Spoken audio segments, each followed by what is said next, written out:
ملک میں ظلم جبر فسطائیت عروج پہ ہے، جس کو دل چاہے اٹھا لیا جاتا ہے، جس کو دل چاہے غائب کر لیا جاتا ہے۔ پاکستان میں ایک ظلم کی داستان ایک لمبی چلتی آ رہی ہے۔ ابھی آصف ہمدانی ان کے والد کو اٹھایا گیا، اس کے علاوہ مسٹر شیری اس کو اٹھایا گیا۔ ان دو نوجوانوں کا قصور کیا تھا آپ کو یہ بتاتے ہیں۔ اس کے علاوہ عمران خان کے بیٹے جو ہیں وہ پاکستان آ رہے ہیں، لیکن وہ پاکستان اکیلے نہیں آئیں گے، پورا وفد آئے گا۔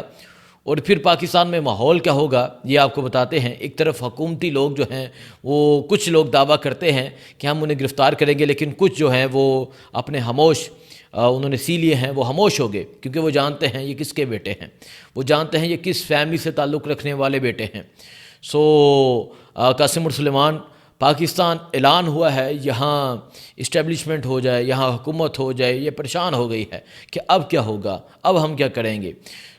کیا اب ہم گولی چلائیں گے، کیا اب ہم ان کو گولی چلا کے ماریں گے، کیونکہ ہم نے دیکھا کہ 14 پاکستانیوں کو مار دیا گیا اس سے پہلے، اور ان کو پتہ ہے کہ اگر ہم ان کے ساتھ کچھ کرتے ہیں تو پھر جو دنیا ہمارے ساتھ کرے گی وہ یہ جانتے ہیں، اس کا انجام بھی جانتے ہیں، اور اس کا رزلٹ یہ تمام لوگ جانتے ہیں۔ اس حوالے سے بات کرتے ہیں۔ تحریک جو ہے وہ شروع ہونے جا رہی ہے۔ تحریک میں کیا ہونے جا رہا ہے، لاہور میں ایک بہت بڑا پروگرام ہوگا، وہ کس طرح ہوگا یہ آپ کو بتاتے ہیں۔ اس کے علاوہ حمیرہ اصغر، ایک اداکارہ، ایک ماڈل، اس کی ڈیڈ باڈی ملی، اور یقین کریں کہ ساری باتیں سیاست ایک طرف، لیکن بہت دکھ ہے، افسوس ہے۔ اور سب سے پہلے یہ پتہ چلا کہ یہ 1 ماہ پرانی ڈیڈ باڈی ہے، اور پھر پتہ چلا کہ یہ تقریباً 6 ماہ پرانی یہ باڈی ہے، 6 ماہ اس کی ڈیتھ کو ہو گئے تھے۔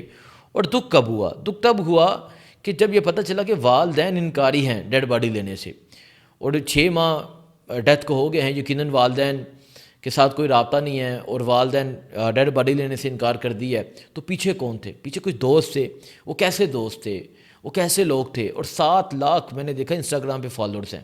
یہ سوشل میڈیا کی زندگی، یہ ایک ایسی زندگی ہے جس کی حقیقت کوئی نہیں ہے۔ حقیقت وہی ہے جو آپ کے دوست ہیں، جو آپ کے ساتھی ہیں، جو آپ کے اہل و عیال ہیں، وہی آپ کا سب کچھ ہے۔ سوشل میڈیا کی زندگی یہ صرف سمجھے کہ یہ ایک دکھاوے کی زندگی ہے۔ آج میں نے دیکھا کہ 7 لاکھ فالوورز ہیں۔ اب ان 7 لاکھ میں کیا کسی کو خبر نہیں تھی کہ وہ اس ٹائم کہاں پر ہے؟ 6 ماہ ہو گئے تھے، کوئی پوسٹ نہیں آئی۔ کیا کسی نے دیکھا، پوچھا کہ کہاں ہے حمیرہ؟ اور 6 ماہ کے بعد ڈیڈ باڈی ملی تو بہت سی چیزیں ہیں جو سامنے آئیں۔ ایک تو جو فریج میں جو چیزیں پڑی تھیں ان میں 7 ماہ ہو چکے تھے، وہ ایکسپائری ڈیٹ 7 ماہ پہلے کی گزر چکی ہے۔ اس کے علاوہ جو آخری فون کال تھی وہ 7 ماہ پہلے تھی۔ اس کے علاوہ جو بجلی کا بل ادا کیا گیا تھا وہ تقریباً سال پہلے تھا۔ اس طرح 6 ماہ سے ڈیڈ باڈی جو تھی وہ فلیٹ میں تھی، اور ابھی تو ہڈیاں جو ہیں وہ بھی گل چکی تھیں۔ بڑا دکھ ہوا، اس پہ بات کرتے ہیں۔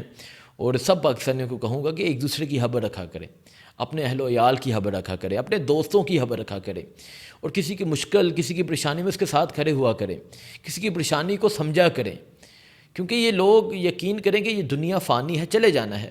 آج وہ حمیرہ چلی گئی ہے، کل کو آپ نے بھی چلے جانا ہے۔ احتساب ہوگا، حساب ہوگا، پوچھا جائے گا کہ آپ نے حقوق العباد نبھائے۔ اس پہ تھوڑی سی بات کرتے ہیں۔ پہلے میں بات کرتا ہوں جو ظلم ہے، فسطائیت ہے۔ اس سے پہلے آپ سے ایک ریکویسٹ کروں گا کہ آپ کو پتہ ہے کہ پاکستان میں 27 یوٹیوب چینلز کو بین کیا گیا ہے، بین کرنے کی استدعا کی گئی ہے۔ اس میں ایک ہمارا یہ نیا پاکستان چینل بھی ہے، تو اس نیا پاکستان چینل کو بھی اس لسٹ میں شامل کیا گیا ہے۔ اور اگر خدا نخواستہ ایسا ہو جاتا ہے تو ہم نے ایک اپنا بیک اپ چینل بنایا ہے نیا پاکستان ڈیجیٹل کے نام سے، اس کے کیونکہ کچھ اور لوگوں نے بھی اسی نام سے فیک بنا لیے ہیں، تو اس کے 20,000 پلس سبسکرائبر ہوں گے۔ تو آپ سب نے جانا ہے، اس چینل کو سبسکرائب کرنا ہے، سپورٹ کرنا ہے۔ اور اگر خدا نخواستہ یہ بین ہو جاتا ہے، یہ بند ہو جاتا ہے، تو ہماری ایکٹیویٹیز جاری رہیں گی۔ آگے تحریک کا وقت ہے، ہم اپنا کام جاری رکھیں گے، ان کی بیعت نہیں کریں گے، ان کے آگے سر نہیں جھکائیں گے، سچ دکھائیں گے، چاہے ہمیں پھر سے آغاز کرنا پڑے۔ تو نیا پاکستان ڈیجیٹل ہے، اس کو جا کے پہلے سبسکرائب کریں، اور یہاں آ کے کمنٹ ضرور کریں۔ ایک تو یہ، دوسرا میں بات کرتا ہوں آصف ہمدانی، یہ ایک ٹک ٹاکر ہے، اور اس نوجوان کا قصور یہ ہے کہ اس نے سوال کیا تھا، اس نے پوچھا تھا گروگ سے، پاکستان کی اسٹیبلشمنٹ کے کردار کے حوالے سے، حکومت کے حوالے سے کچھ سوالات کیے، اور آج کل رات کو اس آصف کے والد کو اٹھا لیا گیا، اس سے پہلے بھی آصف کے والد کو اٹھایا گیا۔ یہ کہاں کی روش ہے، یہ کہاں کا معاشرہ ہے کہ بیٹا سوال کرتا ہے والد کو اٹھا لیا جاتا ہے؟ ظلم ہے، جبر ہے، یہ کب تک یہ ظلم جاری رکھیں گے؟ دیکھیں پتہ نہیں کیوں نہیں یہ سمجھتے کہ آپ نے ارشد شریف کو شہید کر دیا، آپ نے عمران یاس کو اغوا کر لیا، آپ نے بہت سے لوگوں کو اٹھایا، غائب کیا، ظلم کیا، جبر کیا، تو کیا ہوا؟ رزلٹ کیا ہے؟ لوگ اپنا موقف نہیں بدل رہے۔ کل مجھے ایک وکیل بڑی ایک کہانی سنائی، وہ کہتے ہیں کہ ان کے پھپھو کے بیٹے تھے، وہ جیل میں گئے اور وہ بڑا چپ چاپ رہنے والا انسان تھا۔ کوٹ لکھپت جیل میں وہ نوجوان رہا، اب مجھے نام نہیں یاد۔ کل یہ ایک وکیل ہیں، ان کے پاس جب یہ میں جو چینلز بند کیے گئے اس کی پٹیشن لے کے گیا، تو وہ کہتے ہیں کہ وہ بڑا چپ چاپ رہنے والا ہمارے کزن تھا، پھپھو کا بیٹا، تو وہ 9 مئی کو وہاں گیا، کور کمانڈر ہاؤس کے باہر جا کے احتجاج کیا، اسے گرفتار کر لیا گیا، تقریباً 8 ماہ سے جیل میں رکھا گیا۔ جب 8 ماہ جیل میں رکھا گیا تو وہ باہر آیا، تو میں نے کہا کہ یار، میں نے پولیس والوں کو کہا، اور جب یہ رہا ہونے لگا تو میں نے سپریڈنٹ کو کہا کہ یار یہ تو بڑا شریف سا انسان ہے، تو بولتا بھی نہیں ہے۔ تو وہ کہتا ہے، سپریڈنٹ کہتا ہے کہ آپ یہ کس طرح کہتے ہیں، اگر ہم اسے جیل کا الیکشن لڑوا دیں تو یہ یہاں الیکشن جیت جائے گا۔ پھر وہ کہتا ہے کہ یہ اب کوئی بھی ایکٹیویٹی ہوتی ہے، پہلے نہیں جاتا تھا، اب یہ جاتا ہے، اب یہ ضد پہ جاتا ہے، اور یہ اب عمران خان کا پہلے سپورٹر تھا، اب یہ دیوانہ عاشق بن چکا ہے۔ سو اس بات کو سمجھیں کہ جیلوں میں رکھ کے، قید کر کے، اٹھا کے کبھی بھی وفاداریاں، کبھی بھی ہمدردیاں، کبھی بھی موقف بدلا نہیں جا سکتا۔ ایک عرصے کے لیے آپ خاموش کروا لیں گے، لیکن آپ کیا سمجھتے ہیں یہ سلسلہ رک جائے گا؟ نہیں رکے گا۔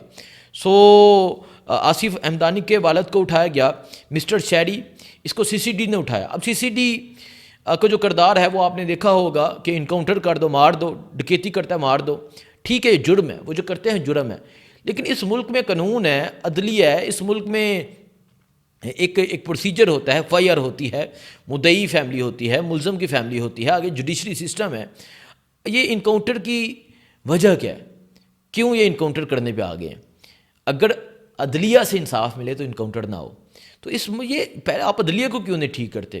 اور پھر انکاؤنٹر آپ کر دیا، ایک بندے نے چلو ایک ڈکیتی کی، جرم کر لیا، پوری دنیا میں ایک سسٹم ہے، اور آپ بندہ مار دو۔ سو سی سی ڈی نے یہ مسٹر شہری کو بھی اٹھایا، اس کی بھی مذمت کرتے ہیں، اور آصف احمدانی کے والد کی بھی مذمت کرتے ہیں، انہیں رہا کیا جائے، فی الفور رہا کیا جائے۔ اب میں بات کرتا ہوں تحریک کی۔ تحریک کا وقت آ گیا ہے، بیٹے قاسم اور سلیمان پاکستان آ رہے ہیں، اور یہ جو لائن ہے نا، قاسم اور سلیمان پاکستان آ رہے ہیں، یقین کریں کہ اسٹیبلشمنٹ ہو جائے، حکومت ہو جائے، کانپ اٹھے ہیں، ڈر گئے ہیں، اور اب یہ سوچ رہے ہیں ہم کیا کریں گے۔ رانا ثناء اللہ بیٹھ کے کہہ رہے ہیں کہ ہم گرفتار کر لیں گے ان کو۔ آپ کیا سمجھتے ہیں گرفتار کرنا آسان ہوگا؟ مجھے ایک دوست کہتا ہے کہ جو ایئرپورٹ ہے وہ انہی کے انڈر ہے۔ میں نے کہا کس مقدمے میں گرفتار کریں گے، کس بیس پہ گرفتار کریں گے، کس بیس پہ وہ اٹھائیں گے؟ اور پھر اگر وہ پشاور ایئرپورٹ پہ قاسم اور سلیمان لینڈ کرتے ہیں تو یہ حکومت یہ زور لگا لے وہاں سے گرفتار کر کے لے کر جائے۔ پشاور ایئرپورٹ پہ وہ لینڈ کرتے ہیں، پشاور ایئرپورٹ پہ پہنچتے ہیں، تو آپ کیا سمجھتے ہیں وہ اسی طرح کوئی لاوارث ہے وہ آئیں گے اور وہ انہیں کوئی ریسیو کرنے والا نہیں ہوگا؟ وہاں عوام کا ایک سمندر ہوگا، وہاں جنون ہوگا، اور گرفتار کرنا تو دور کی بات، آپ دیکھ نہیں سکیں گے انہیں۔ وہ آئیں گے، ایئرپورٹ سے باہر آئیں گے، اور پھر اکیلے نہیں آ رہے، وہ پاکستان آنے سے پہلے امریکہ جا رہے ہیں، وہاں جا کے وہ اہم ملاقاتیں کریں گے، اور پورے وفد کے ساتھ آئیں گے، اور پوری دنیا کو دکھائیں گے کہ اس پاکستان میں کیا ہو رہا ہے، ان کے والد کے ساتھ کیا کیا جا رہا ہے۔ سو تحریک کا وقت آ گیا ہے، اہم وقت آ گیا ہے، اب سمجھیں کہ آر پار کا وقت آ گیا ہے، اور یہ بہت اہم وقت ہے۔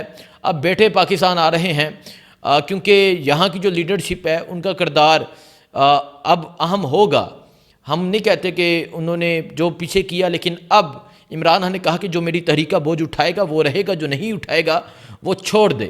سو اب تحریک انصاف جو ہے وہ اب مزاحمت کی طرف جا رہی ہے، بیٹے بھی آ رہے ہیں، دیکھتے ہیں کیا ہوتا ہے، لیکن یہ کانپ گئے ہیں، یہ ڈر گئے ہیں۔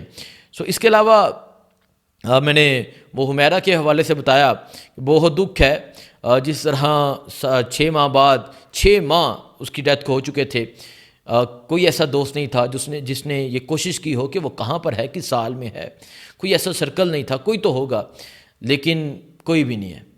ہم خاموش تماشائی بن چکے ہیں، احساس نہیں ہے، ہم میں احساسیت ختم ہو چکی ہے، ہم میں انسانیت ختم ہو چکی ہے. سو حمیرہ کے حوالے سے بہت افسوس ہوا. آخری کال جو تھی وہ میں نے آپ کو پہلے بتایا وہ 7 ماہ پہلے کی تھی. ایکسپائری ڈیٹ جو فریج میں چیزیں تھیں وہ 7 ماہ پہلے ایکسپائر ہو چکی تھیں اور 6 ماہ ڈیڈ باڈی کو اندر ہو چکے تھے, ہڈیاں گل چکی تھیں. دکھ ہے, افسوس ہے.